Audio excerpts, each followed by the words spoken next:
நம்முடைய வாழ்க்கையில கூட வாயின் வார்த்தைகளை கவனிப்பது மிக அவசியம்.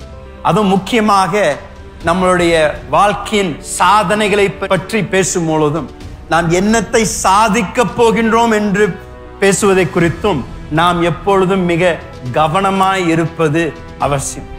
தேவனுடைய வார்த்தையில நீதிமொழிகள் 10வது அதிகாரம் 19வது வசனத்தில் ஆண்டவருடைய வார்த்தை சொல்கின்றது, சொற்கள் மிகுதியில் பாவம் இல்லாமல் போகாது. அப்படின்னா அதிகமாக வாயை திறந்து நாம் பேசுவோம் என்றால் நிச்சயம் அந்த அதிகமான வார்த்தைகளில் பாவம் இன்னும் இருக்கும் என்று தேவன் வார்த்தை சொல்லுகின்றது.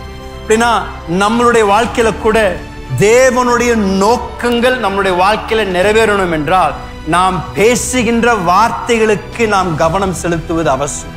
எப்படி நாம் பேசுகின்றோம், தேவன் உடைய அழைப்பு, தேவனுடைய நோக்கம், தேவனுடைய ஆசீர்வாதம் நம்முடைய வாழ்க்கையில தங்கி இருந்தாலும் நம்முடைய வாயின் வார்த்தைகளை மிக கவனத்தோடு நாம் பேசுவது மிக அவசியம். யாக்கோபு கூட சொல்றாரு, 4வது அதிகாரம் 7வது வசனம் நினைக்கிறேன், அந்த நாவை குறித்து மிக ஜாக்கிரதையா இருப்பது அவசியம். ஏன்னா நாவை நாம் கட்டுப்பாட்டிற்குள் வைத்திருப்போம் என்றால் அப்பொழுது தேவன் நம்முடைய வாழ்க்கையில தன்னுடைய ஆசீர்வாதங்களை நிறைவேற்றுவது இன்னும் சுலபம்.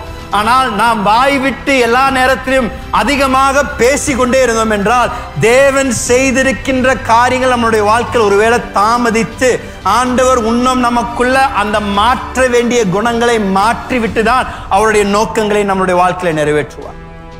வாயின் வார்த்தைகளை கவனிப்பது என்பது வெறும் நம்மை குறித்து பேசுகின்ற வார்த்தைகள் மாத்திரம் இல்ல, கோபத்தின் வார்த்தைகள் அல்ல நியாய தீர்ப்பின் வார்த்தைகள், நம்முடைய வாயின் வார்த்தைகளை நாம் கவனமாய் இருப்பது அவசியம். ஏனென்றால் நம்முடைய வாயும் தெய்வீக நோக்கமும் இரண்டும் இணைந்திருக்கின்றது.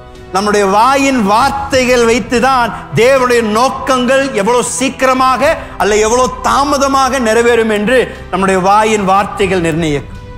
பக்கத்தில் இருக்கிறவங்க பார்த்து சொல்லுங்க, உங்க வாயை கொஞ்சம் கவனிச்சுக்கோங்க.